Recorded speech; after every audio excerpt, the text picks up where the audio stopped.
অনেক জায়গায় শুনছি মৌখালি ব্রিজের নামে, অনেকটাই ভাইরাল। ইউটিউবেও দেখছি, ফেসবুকেও দেখছি। তাই আর কি পঙ্গপাল মিলে চলে আসলাম ক্যানিং।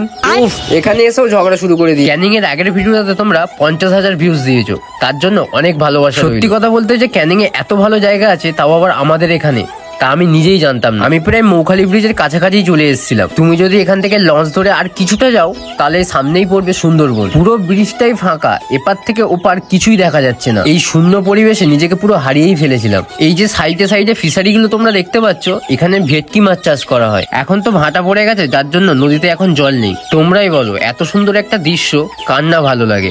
বিকেলের এই সানসেট আর তার সাথে যদি একটু চা হয়ে যায়, তাহলে তো কোনো কথাই হয় না। তখনই সঙ্গে সঙ্গে দেখতে পেলাম এরকম একটা ক্যাফে, তাই মনটা কেমন চা চা করছিল। তাই জন্য ওখানকার সব থেকে বড় একটা ক্যাফেতে চলে গেছি, যেখানকার অ্যাম্বিয়েন্সটা এত সুন্দর ছিল যা দেখে ফিদা হয়ে গেছিলাম। অরণ্যের কুলে, this is a very interesting name. এই নামটা কিন্তু খুব সুন্দর।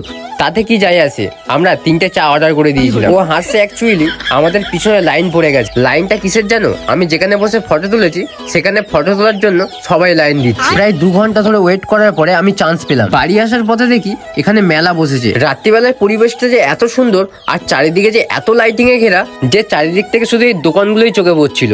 আর জায়গাটা তোমাদের কেমন লাগলো তোমরা অবশ্যই কমেন্ট করে জানিও।